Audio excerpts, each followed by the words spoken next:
sheet steel, but our engineers tell us we need 3/8 to prevent any deformity from being smacked and that kind of thing, and tolerating weight that comes down on it. And on this model, Caulking Jewelers is that way, right? The road. Correct. Yeah, the road is out here, so that you have a standard curb face to be protected, just like it is on the other side of the street. This is a drain. Dave Bowers tells us that water will continue to run downhill in the same volume that it always has, and that this will actually work better than the existing system because it'll provide more inlets at the bump outs, throats, to pick up the water, and it'll just distribute it in a more even fashion. So now you want to have these screws turned to raise the curb 6 inches. And this is a far more simple way of doing it, but there are others that could make it a little fancier if we wanted. Keep going.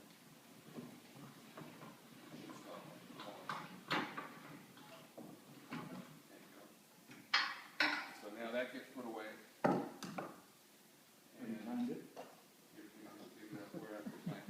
In other words, how long We did it take? plug. Yeah, our standard was, and I think it's in your handout, that we would be able to be up and down, the whole street up and down in an hour. 2 blocks, curb up, and fences moved out between 5 and 6. So dinner served at 6, or starts at 6. And who's responsible for moving in and out the town? Town employees. And I've done some economics on this, and if you assume 16 diners in a parking space, which is 4 tables times 4 parking space, and the table turns over 3 times in the night, which the restaurateurs tell me about right for that type of use. That's 48 turns. If you charge $50 per parking space per night, it's $1 a meal additional cost to have this. And you've got a restaurateur that already has his fixed costs, or her fixed costs in place. They got a kitchen, they got the rent paid. The only additional cost they have is a waiter or waitress who's being paid primarily by tips, amortization of their furniture costs, and food costs. And so at $50 a space per night, 6 months out of the year, 2 nights out of the week, it's about $55,000 a year. There's some calculations on what you can do with that $55,000. Operating costs we thought was around, with the employees, assuming a $25 an hour rate, which I guess is sort of overtime, and having a half-time employee half of the year supervising it, and who gets paid at a $50,000 a year rate. We put all that together, and it's about, that cost is about $20,000 or $25,000 a year. I think it's in that paperwork that I gave you. And that leaves a balance, assuming that, I mean, you could charge, and we also showed it $75 a space, and we also showed it $100 a space. There also might be an opportunity to get some revenue by advertising on the face of these. What businesses might pay to have their name either to the inside for the restaurant that's using it perhaps, or it doesn't have to be a restaurant, you can use it, it could be other uses. And on the outside, you know, you have Burnett and Williams on the outside, all over this, and we'll get you some money. How that goes. And so one of the is there's no curb from the front of Caulkins Jewelry to the curb on the east side of the street. There's no curb. It's all sloping, flat. All a single plane right here. So Why are you assuming that you're only going to have 1 table? Why would you not? No. The tables go this way along the parking spaces. This leaves the sidewalk open. So a restaurant is going to carry their food across with Just people walking? Yeah, just like they do in Charlottesville. If you look at the mall in Charlottesville, all the eating establishments and everything are in the middle of the street, and they come across the sidewalks to the center. Old Town Alexandria the same way. I'm on a bunch of pictures of them doing exactly that. And Via Veneta in Rome, that's pretty interesting. Via Veneto, yeah, that's the same thing.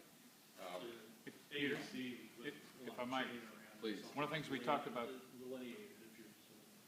One of the things we talked about too was not just the opportunity to do something special on the face of the curb, but that even the guardrail itself, although there's a design there with the double diamonds, that could be a design competition where artisans could come together and compete in a design competition for a design that's specifically Leesburg and only Leesburg that's unique, and then you select the design and fabricate that. So They don't all have to be the same. They could be, well, not two. yeah, a number of ways But you I'm could go saying it about could it. be, you know, even more custom than. And the thinking is there'd be a space of about 5 feet. This is the VDOT standard for bollards is 5 feet on center.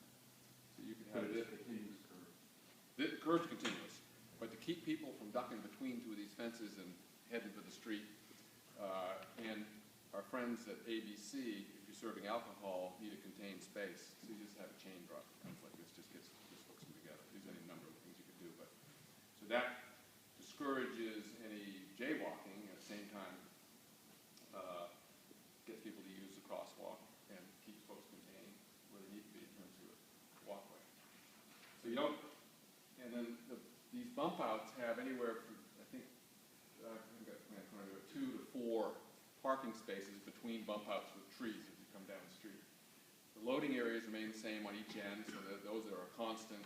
Way Lee can continue to have pick up and drop off, and Mike can have pick up and drop off up on that end, but those middle spaces can be a combination of closed off for dining and other activities and parking by bay is what we suggest. You could have 2 bays or 3 bays that are rented out and have a couple of bays that are not up and down the street. So we didn't think it was a good idea to mix